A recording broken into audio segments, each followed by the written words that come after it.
So si patient, nagmasakit. Okay, do ka COVID. Plus, it affects your peripheral nerves. Is that clear? May it be the spinal root or the nerve root. So, ano mga causes yan eh? The first one is usually respiratory, or the second one is GI na infection, leading to the sickness of the patient. Malubo ang immune system. After that, the patient will have an affectation of the nerves. Is that clear? So that is GBS. Alright. So with that, GBS is linked to an inflammatory, inflammation, may infection, demyelinating, so the myelin sheath is affected, and with polyradiculopathy because all of the body, or especially the lower E, are affected. Is that clear? Okay. So, when you talk about GBS, the main structure that is involved is your myelin sheath. But there is also affectation of the axon. But again, generally, it's your myelin sheath. Okay, so what happened here? When the patient had a GBS, depende sa anong virus ang ma-affected or ang makuha sa patient, it will lead to an acute neuromuscular paralysis. So when you talk about GBS, what do you need to think about? GBS starts down, going up. So it is an ascending paralysis of the bilateral lower extremity. Again, so this is an ascending symmetrical paralysis. Is that clear? Again, ascending symmetrical paralysis. Okay. Now, let's start with question number 1. Ano? True or false ni Tanan? This is just type questions. Yay! Asali ako ni Gamabutong sa inyo. Perfect, perfect. Ay, naman ba si Miss Jazz sa inyo, to those who are joining, you will have midterm kag end term.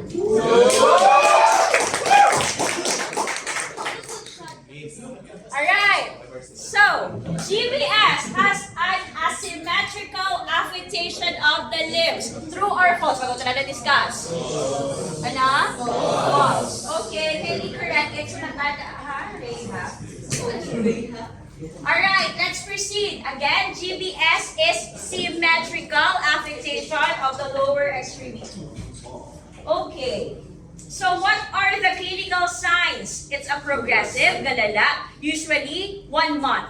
Amat from the first week, so si Ray may GBS, there's an infection. Ray will manifest with fever, body malaise, everything.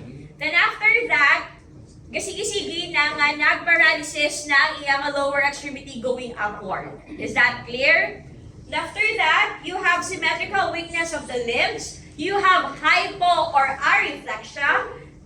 With GBS, you need to remember there is with or without sensory abnormalities. Is that clear? So patients with GBS, pwede may motor plus sensory or motor alone. Is that clear?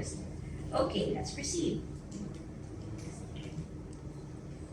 Alright. So again, as I said, ano ang maximum nga disease process ni GBS? It is 1 month wherein gina-attack. Like for example, gina-attack yung immune system, gina-attack ang nerve roots leading to paralysis. Is that clear?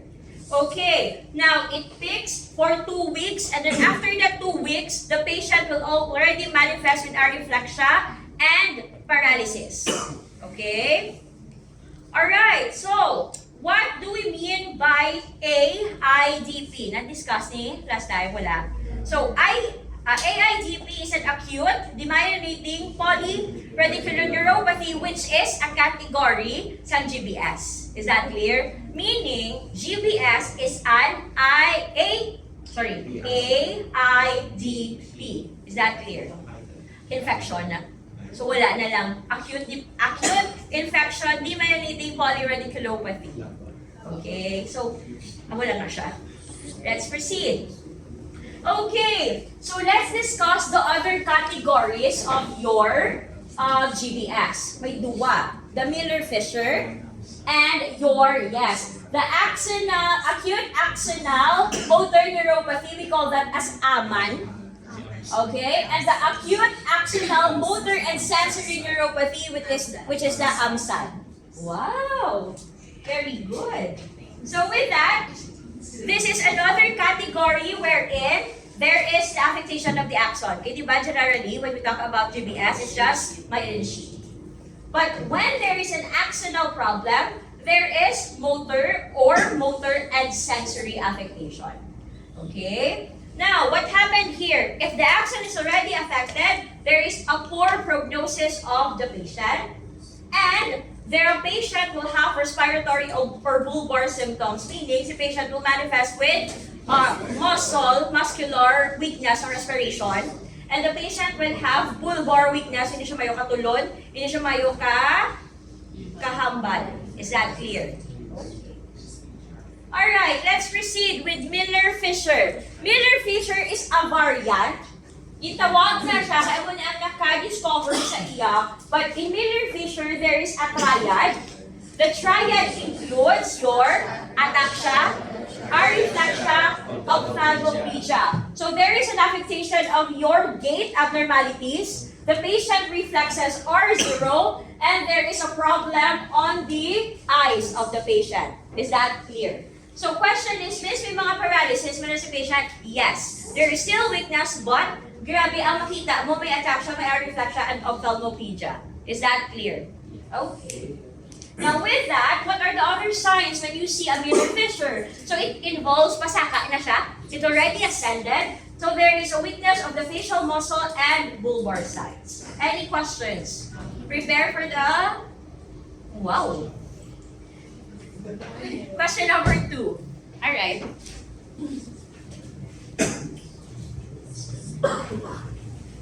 Yes? Yes. True or false?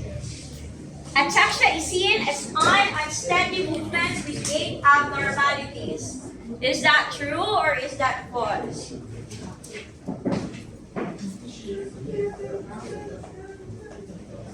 Tingin ka ba? Answer na, uy! What's your answer there? Ibo to lang kasi wala. Answer na siya.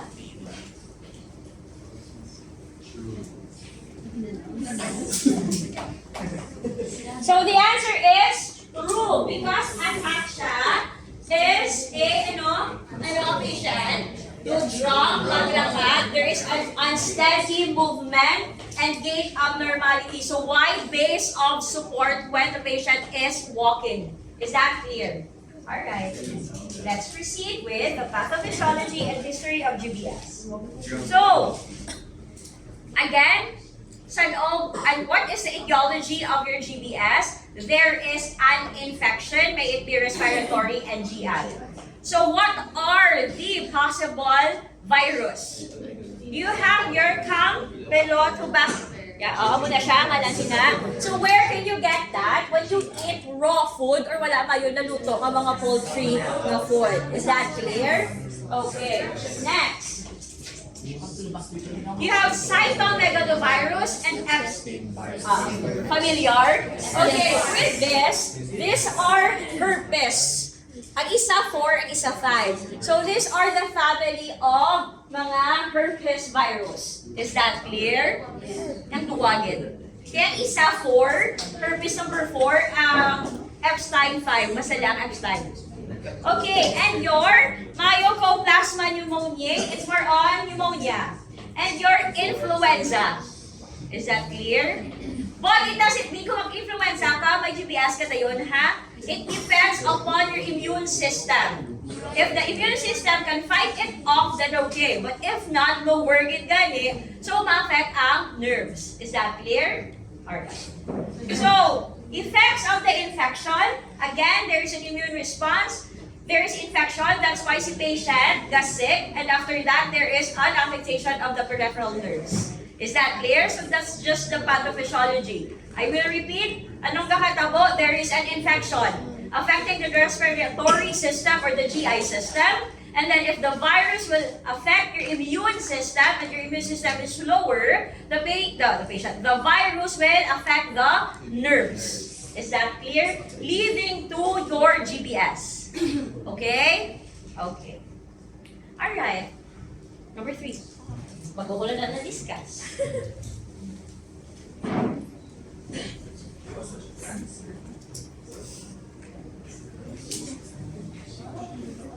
Alam mo na mati.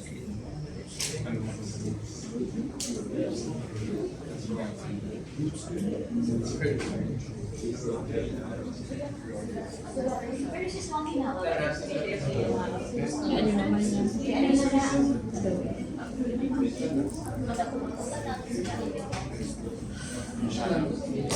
Ano niyo? Ano niyo? Hindi naman, sir eh.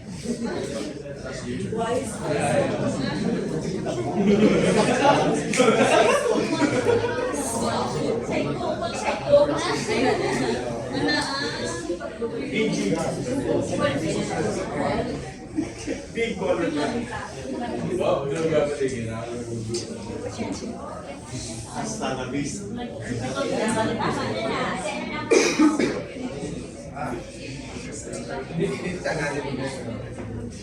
Good! Sige, Moda!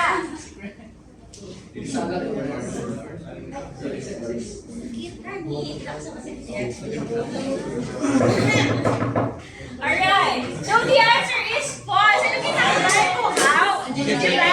Ang campelo, ang munayaan, eating raw food and uncooked poultry. While your cycle, nagalo, and this one is ang Herpes family. Same na sila, hindi ang Herpes sa AIDS, STD nga. Okay? Alright. Alright, tama na rin. Hindi na maganda.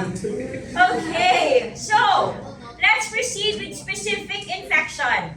If the jejo niya anong matabo, there is an axonal form of GBS. If your cytomegalovirus, cranial nerves ang affectation with respiratory lala, you have to remember if there is another herpes, especially duwato, mas grabe ka, lower ang immune system ni patient. Wow. And there is a sensory involvement. Okay. Hindi lang about, ikaw mo para sa midterm. Kaya sa midterm, ang mukha mo na.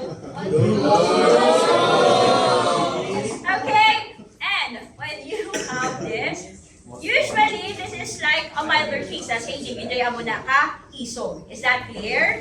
Alright. So, let's proceed with the nerve affectation. In your GBS, root level are affected. That's why it's very systemic, grabe ang affectation sa patient. Then after that, the distal segments, di ba? Proximal, usually symmetrical, proximal, then medistal. Is that clear? Then after that, there will be may area, usually guys, GBS will, especially with medications, with interventions, medical interventions, if the immune response of the patient is okay, the patient can walk, the patient can go back to the life before the disease. But then there are just, like for example, may tingling sensation na siya nga na-feel, can be peripheral nerve affectation, yapon, but the patient can walk. Is that clear? The patient can still have a normal function. Unless the patient is already 80 years old, something like that. But if bata pang patient, if the immune response is okay, so the patient will be okay man. Is that clear? Okay. Let's proceed with impairments. Number 1, again, you have areflexia, you have progressive motor weakness that starts where? That starts limb weakness, especially with progression. So kung nagsaka na, di ba, distal to proximal kay ascending, limb weakness can manifest both proximal and distal now. Is that clear? There is symmetrical distribution. Again, it reaches 2 to 4 weeks. And the patient will have areflexia, so loss of reflexes. Okay? So, number 4. Think. Wala na na-discuss. Progressive motor weakness can lead to immobility. Progressive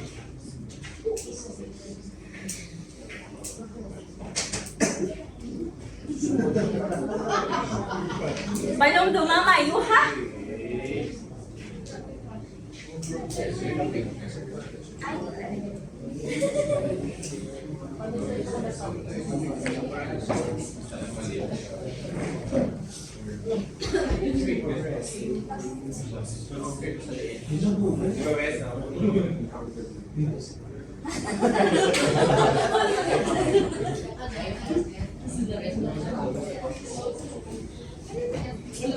Answer na!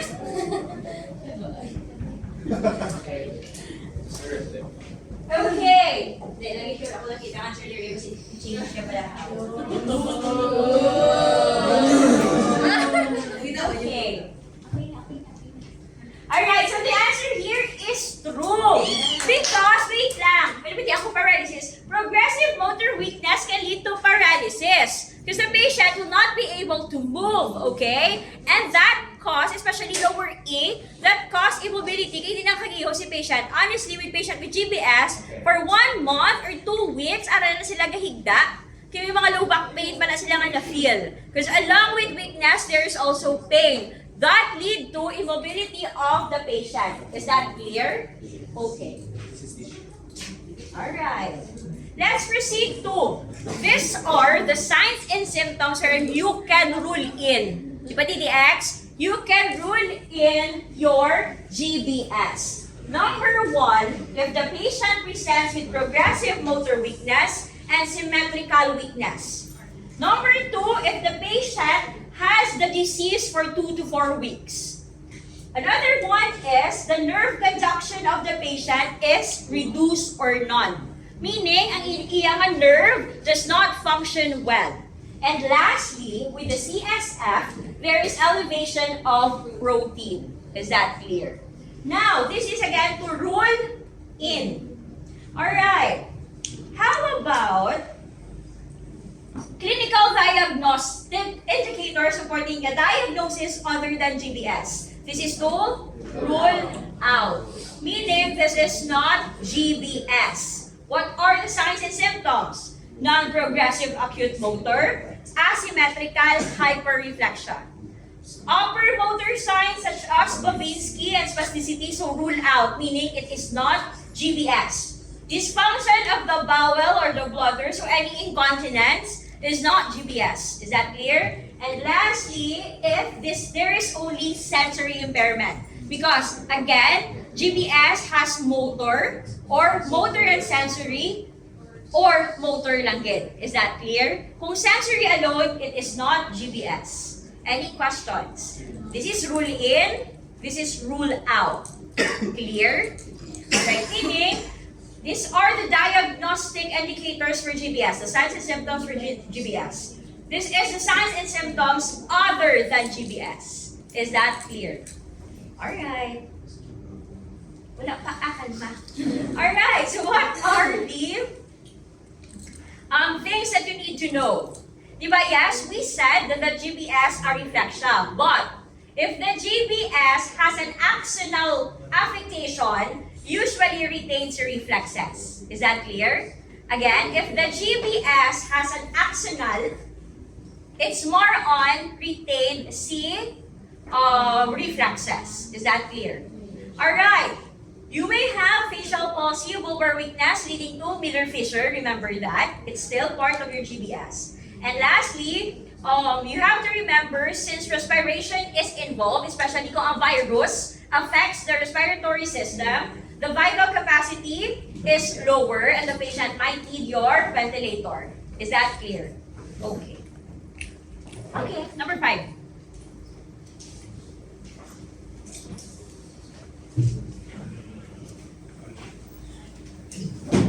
Very good.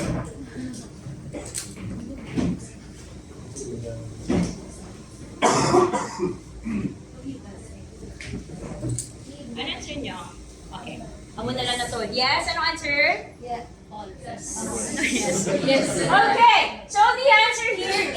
false. Again, sensory impairment alone can help rule out the diagnosis of GBS. Any questions? Clear? Okay.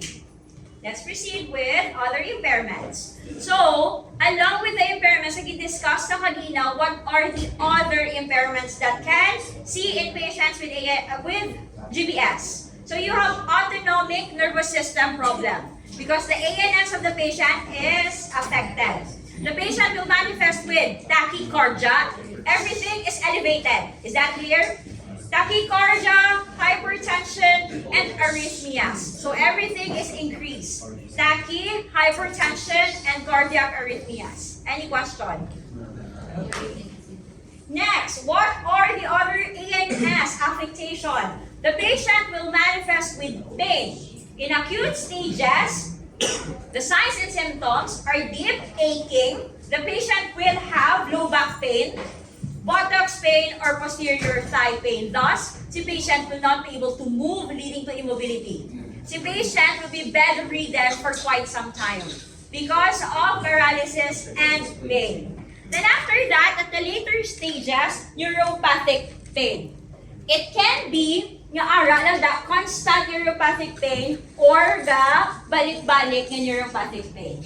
Any questions? Wala. Okay, the patient will manifest with weakness and the patient will manifest with fatigue. So, ang goal ni usually sa patient with GBS is increase endurance because the patient doesn't makapoy. Is that clear? Okay. Alright. Required diagnosis for the patient. Balik-balik lang ni. Again, progressive weakness of both arm and legs. The patient manifests with areflexia. What are the supported or supportive na mga signs and symptoms? If there is autonomic involvement. So you have to remember, guys, the patient with GBS might or may not have the ANS affectation. Okay? Another one, there is pain. Usually, ang pain makita sa patient with GBS. Is that clear? And then, if i-check ang lab test, gasaka ang protein sa CSF ni patient. Okay. Any questions, clarifications? Wala. Alright. Another one. Another supportive features. Again, nabalik-balik ni pila 4 weeks sa noong maximum 2 weeks.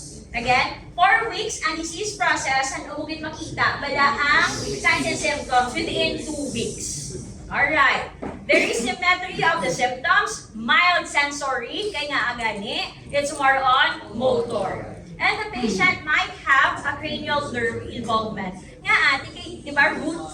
Okay, the PNS. So at some point, cranial nerve will also be affected. Alright, another.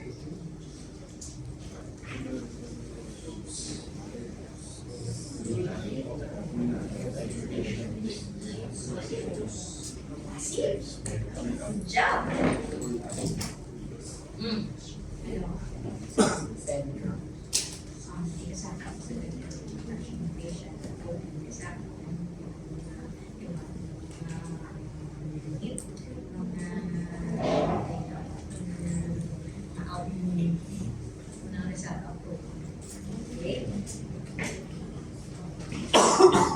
Ano sabat mo? Ano?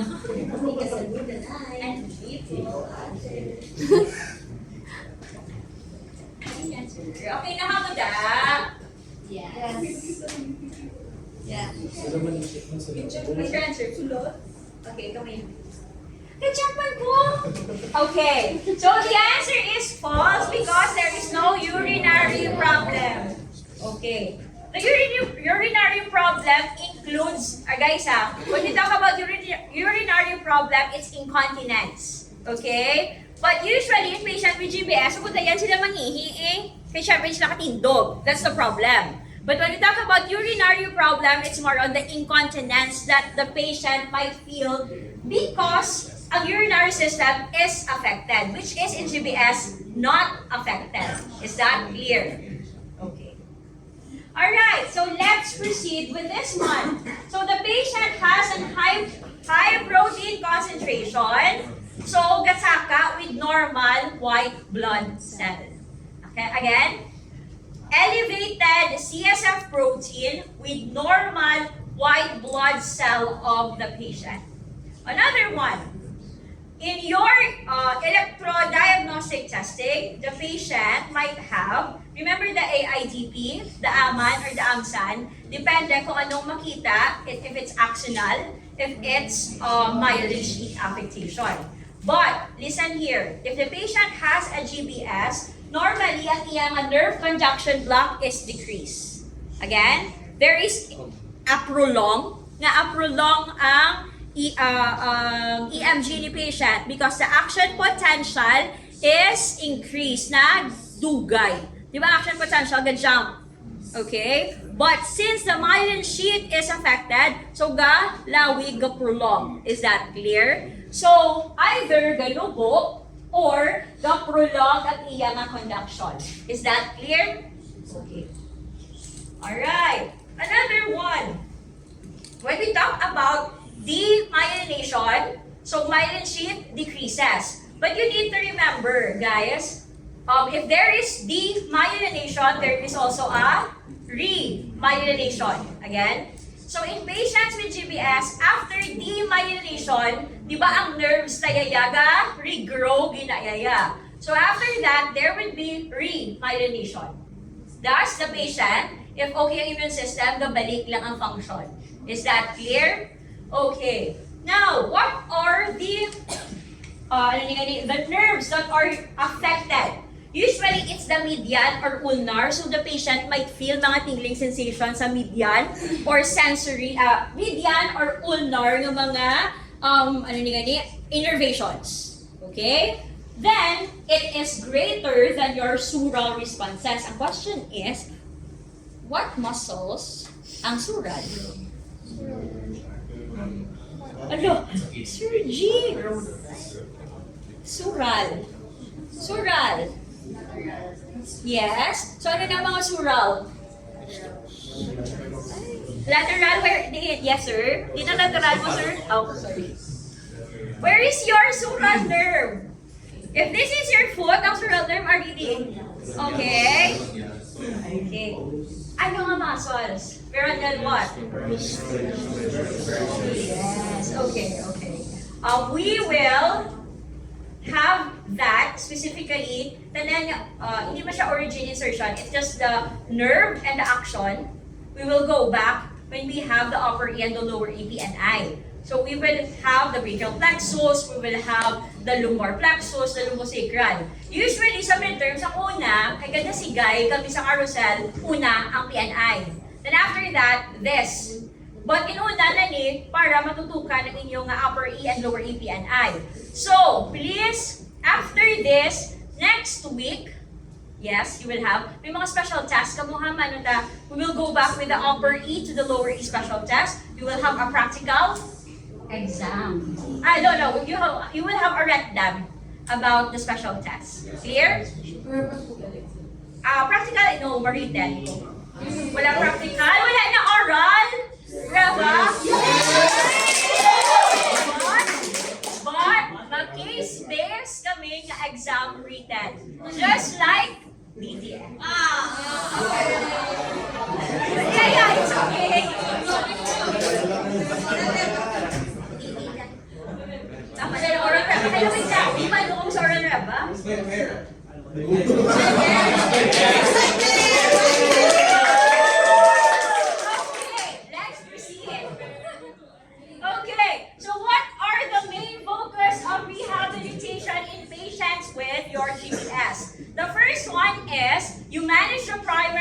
The secondary complication.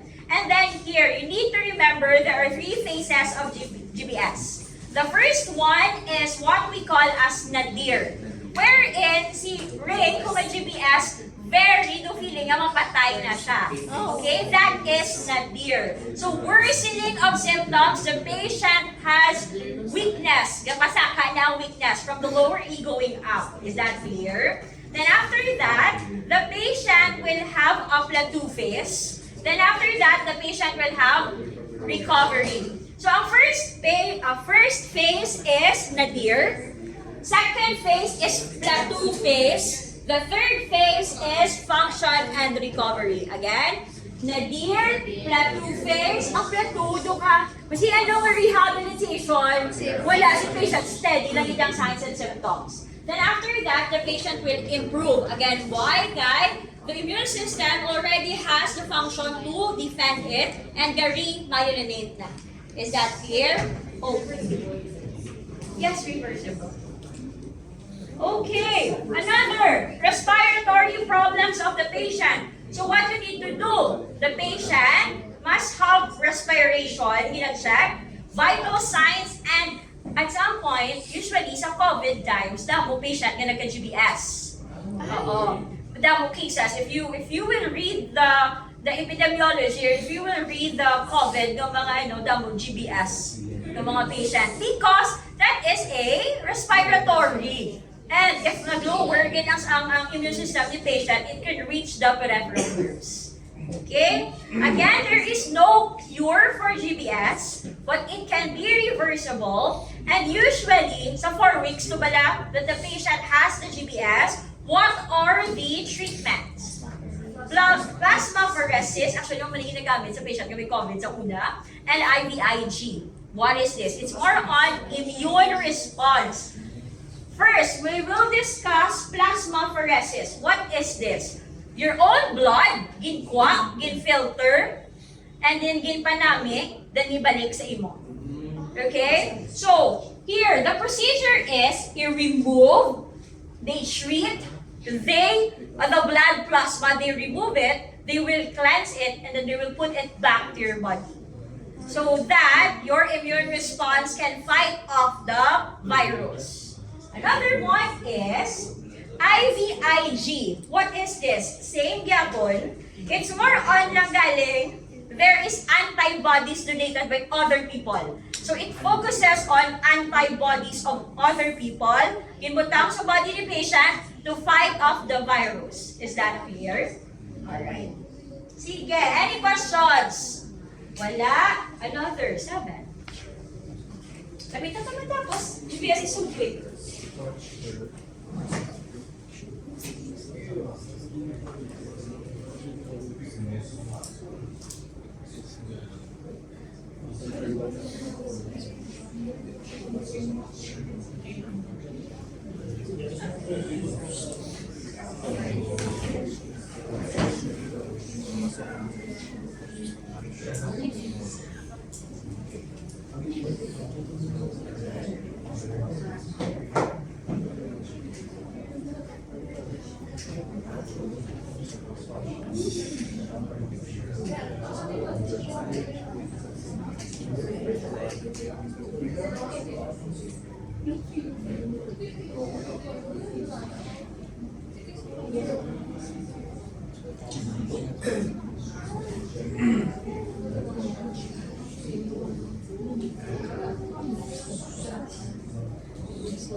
Okay, do you have the answers na? Yeah. Okay. Okay. Oh, I will answer mo already. Ako? Ano? Hindi ko na makita.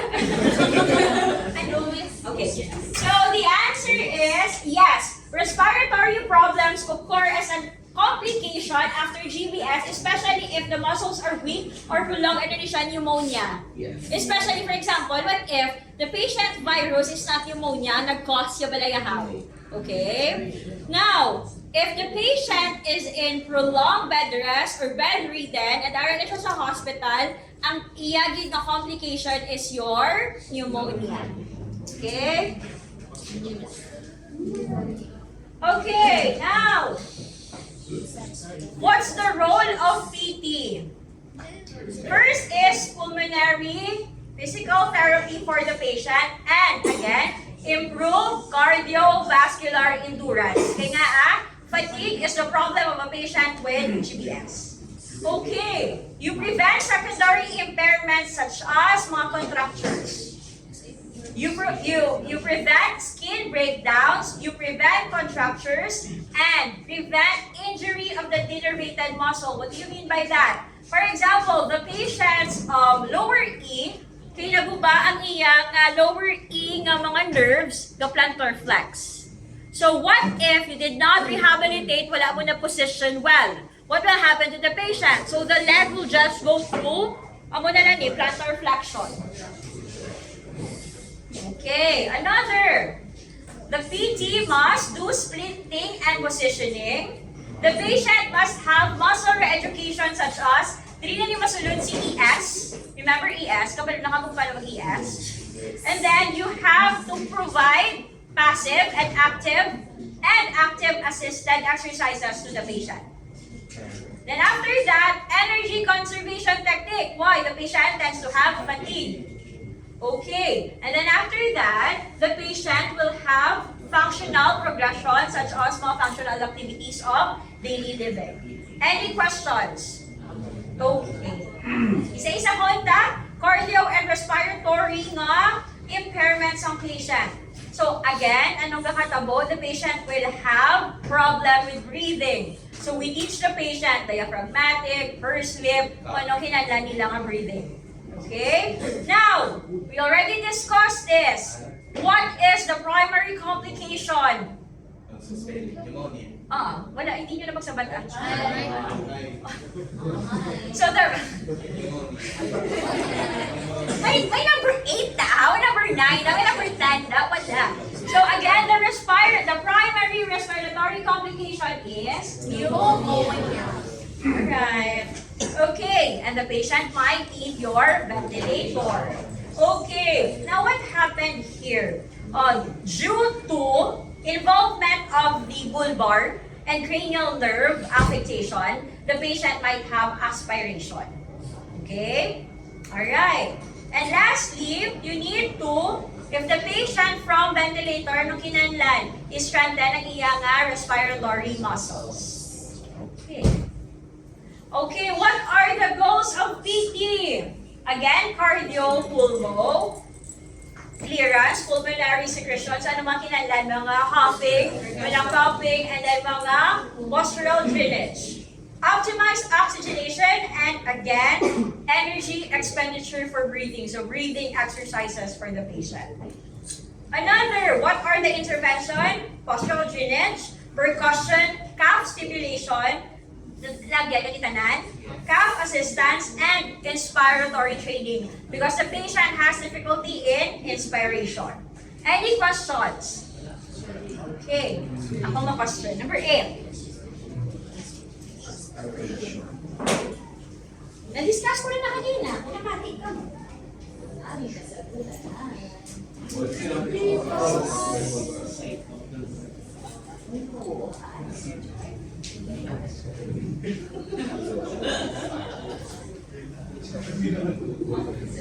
siya po?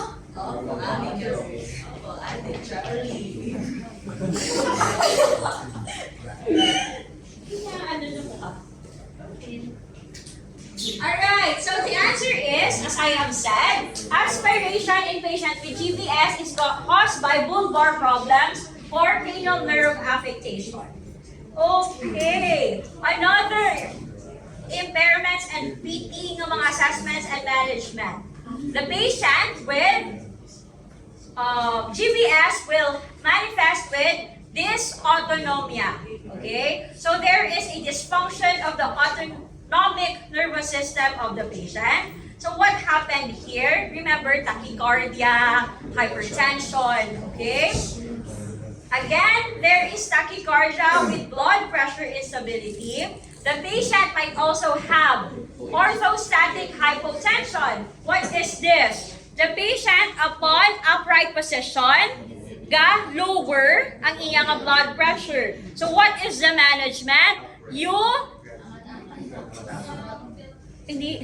Kung nagnubo na, di ba ipapungko mo? Anong rahon sa patient? What will you do? Wait lang. What will you do if si Ray, dali lagin pala. Halimbawa mo. What will you do if si Ray, ginpag, gulpi, pungko, ni Barsenal? Okay? So, if the patient's BP decreases after upright, what you need to do is put the patient back. Okay? Ibalik siya directly towards the position or supine position. So ano ang kinanan? Ubrahon naman niya to prevent. Okay? So, tilt table, or if the patient ara lang sa hospital bed, hindi pwede ba tilt table, amat-amat upright, butangan pillow until nga maka 90 degrees pungko si patient. Is that clear? Magbuhat na sa exam, ha? Alright! Ay, hindi. Tala ko, di magwa ako sa una. Okay, you have cardiac arrhythmias.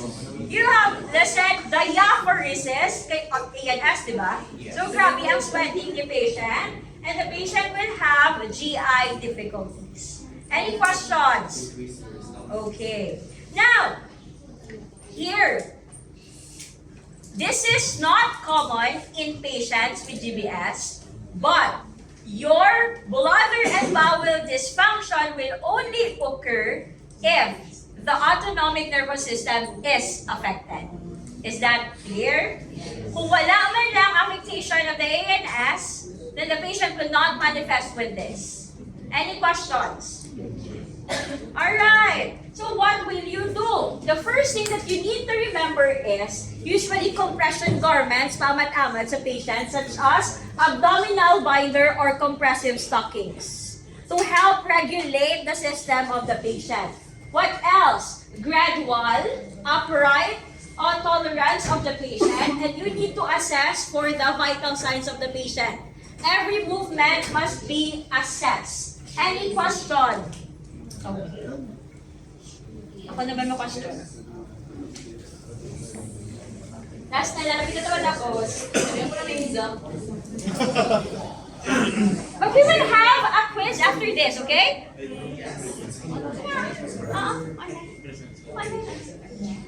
Di ba naman makamala? Kay Miss Pachitali?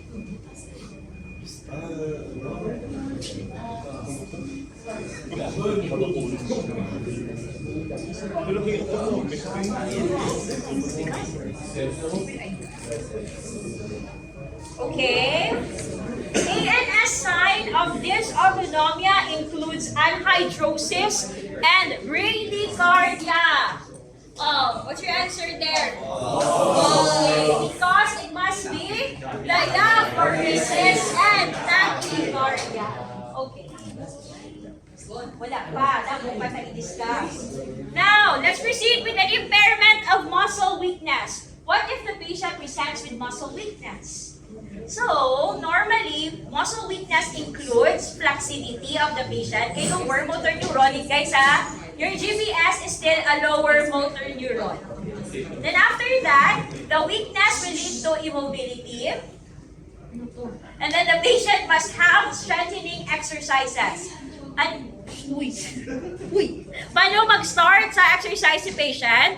You start with PROM, AROM, AAROM, and resistance. Is that clear? Hindi ba diretso to resistance? Okay. Then after that, normally strength return in descending pattern as nerve degenerate. You get it? Okay, di ba ascending ang GBS? So what happened here? The strength return from up down. Is that clear? So ano ang muscle nga mauna strengthened? It's the upper E. Then after that, the lower E. Is that clear? Because again, GBS, normally lower E ang problem ni patient. Okay.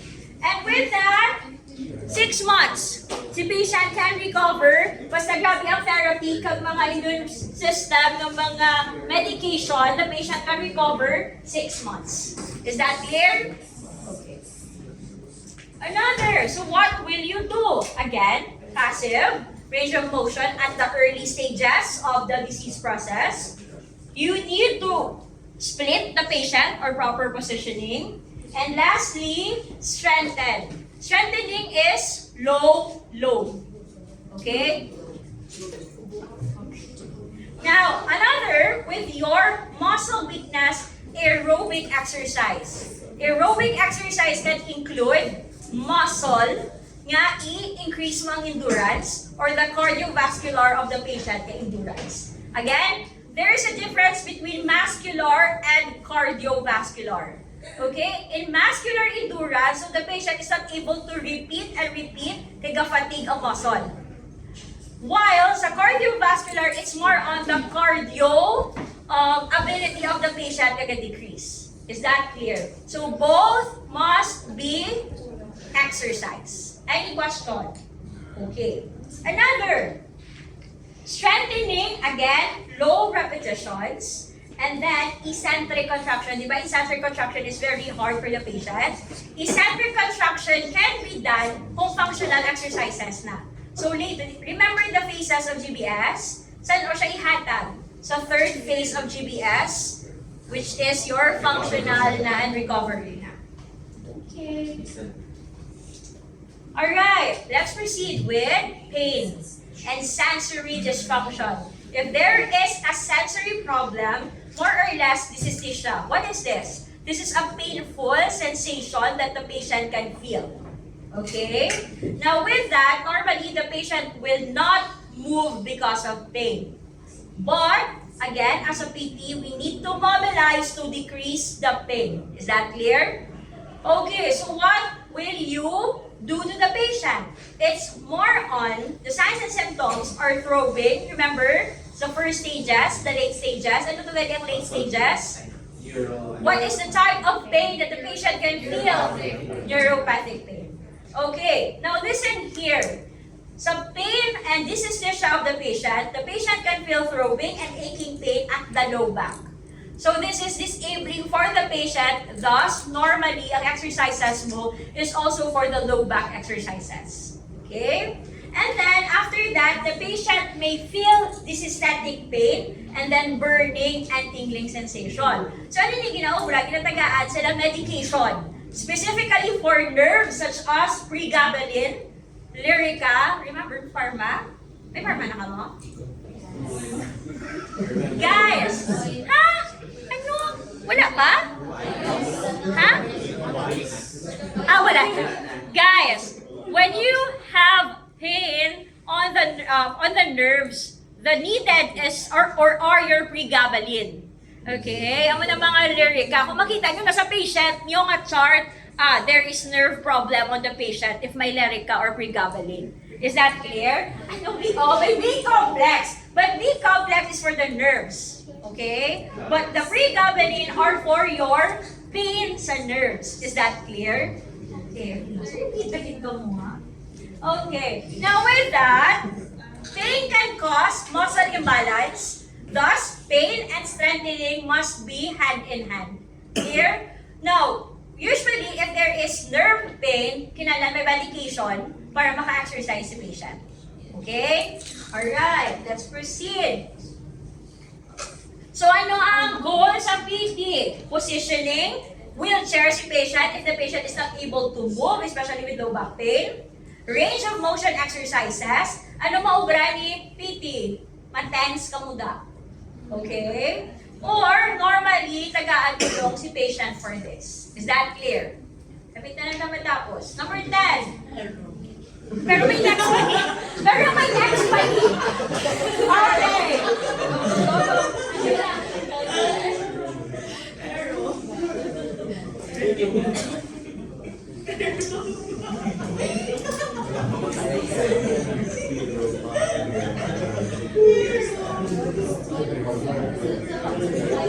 Latest year, patapos na.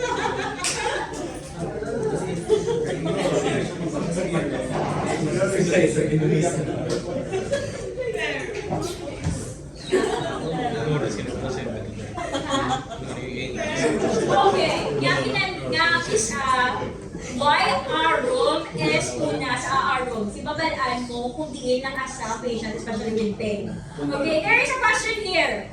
Why our room is ano to ganyan? Okay. Why our room first than a room at some cases? Because guys, normally, for example, kinailan mo anay, listing ka asta, and then you do assistant. Clear? Especially with GBS na may pain. So if the patient is just able to do this, that's active range of motion. Pag-round mo lang siya.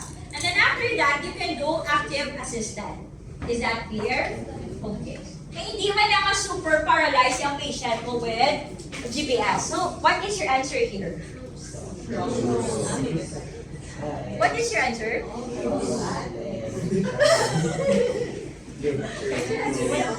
An answer to that? True. Okay, so passive range of motion first, especially at the early stages. Kaya ito gani, nadir, di ba si patient? If nadir si patient, hindi siya gusto mag-sleep. Okay. So that's it. Isipan nyo na da, per may wala pa nakatapos. Salilagin. Meron ka. Alright, let's proceed with fatigue. Lapit na lang. Fatigue. So normally, fatigue occurs after the nadir of the patient because the patient has a tendency to really get tired. Now with that, what do you need to know about this? Fatigue is caused by what? Fatigue is caused by muscle weakness and pain. Okay? Thus, the patient is not able to move, so hindi na siya ka-ubra, hindi na siya ka-move. Ang iyang muscle endurance and cardiovascular endurance decreases. Is that clear? Okay. So, with this one, we need to remember what is the type of fatigue in patients with GBS. There are two.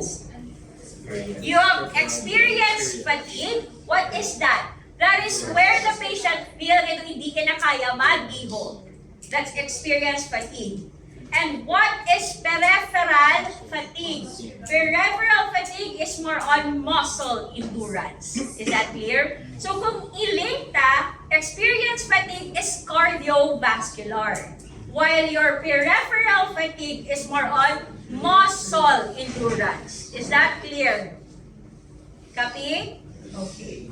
Now, what are the assessments? Lapit na lang tapos. Fatigue severity scale. You have the 2-minute walk test, the muscle capacity, pwede di ang 6-minute walk test, and other manual muscle tests. Now here, for the fatigue severity scale and 6-minute walk test, what is that for? That's for cardiovascular endurance. Your manual muscle testing is for muscular endurance or strength of the patient. Okay. Let's proceed with gait. Ano ang makita sa patient with gait?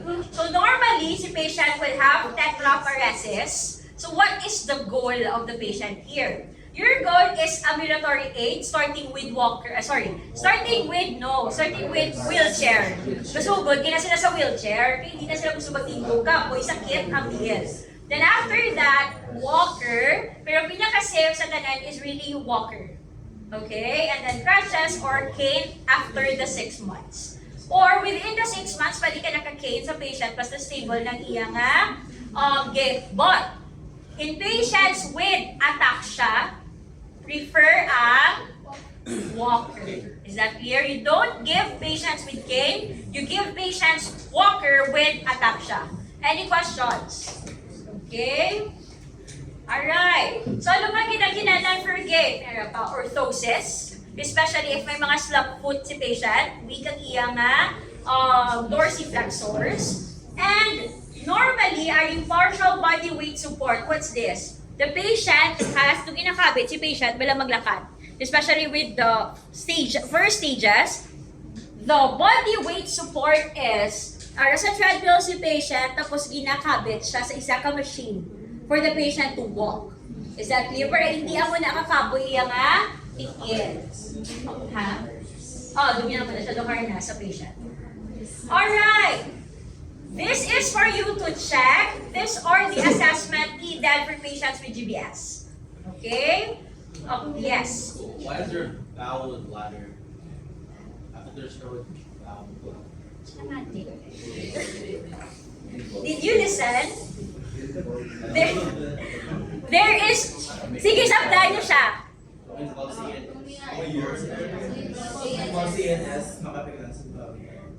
Okay. Di ba we discussed about the impairment of the patient? The impairment includes autonomic dysfunction. Okay? Now, if the patient has an autonomic dysfunction, the patient might have urinary problem. So that is another consideration for you. But in a general GBS, the patient with GBS does not have. If it will only have urinary and urinary problem if there is ANS. So you need to check it. You get it? Okay. Alright. Gets nyo? So wala, at least bold siya ka nakambal, siya ka naka-aware, siya ka understand. Sino din mo nakaintindi? Oh, okay. Hindi sila makalas. Okay, let's proceed with STG. So, first is improve activity tolerance, independence with bed mobility. So, at the first stages, listen ha, kaya mo ang wala nyo na-gets ang ALS nyo, may mga stages of, di ba sino ito nakagabot? Stages of ALS. Nalimtan nyo na sa oral reva nyo? Yung may question about stages of GBS, wala ka relate ang iban. So guys, if nakabasa ka mo libro, sa libro, there are stages of ALS. Okay? And there are also stages of GBS. So with this, when there is a first stage of GBS wherein the muscles are very weak, you need to do bed mobility. Is that clear? You teach the patient bed mobility. Then after that, independence from bed to wheelchair, and then the patient will already able to walk and functional activities. Is that clear? Okay, another STG. You will not need this now because your case presentation will be on end term pa.